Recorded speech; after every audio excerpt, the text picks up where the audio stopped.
I'm Lyn Thijsse. I'm an educational psychologist. I used to be consulting to Growth Through Knowledge School for autistic learners in Cape Town. With autistic children, struggle with communication. That is one of their greatest barriers.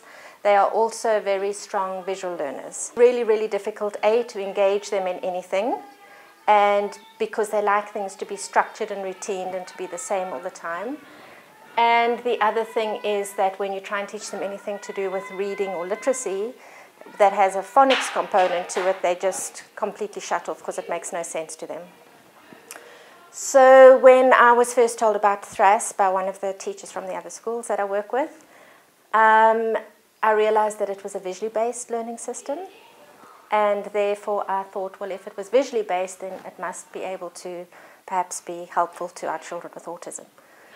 Okay, because these children really have a fragmented thought pattern, they really need to have a lot of structure and routine in their day. So we have visual scheduling that we work with, and if the children's routine is broken, then they really struggle a little bit with change and things like that.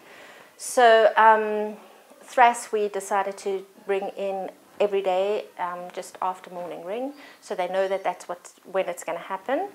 The other real beauty of THRASS is that it remains consistent. The charts stay there, the words are never changing, and it gives the children a sense of security. Dolphin, well done. Yes, still remember that. Go get me the chair. Put the dolphin on, Donovan. Chair, Abby, get me the chair, please. Abby, on the poster. Get me the chair there.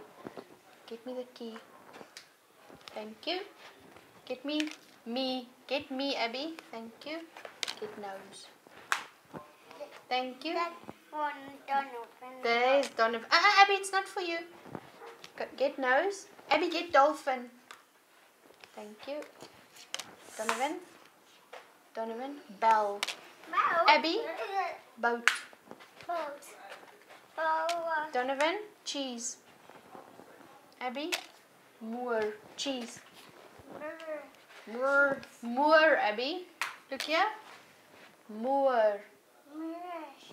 The first remarkable thing that I saw about it is that it just really gave the children a sense of it's not changing, and they felt secure with it.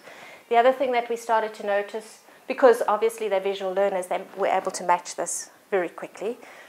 So to get through level 1 and level 2 was really quick for them. But then what also started to happen was that they could sit in their workstations, because they all have to sit in individualized workstations in between activities.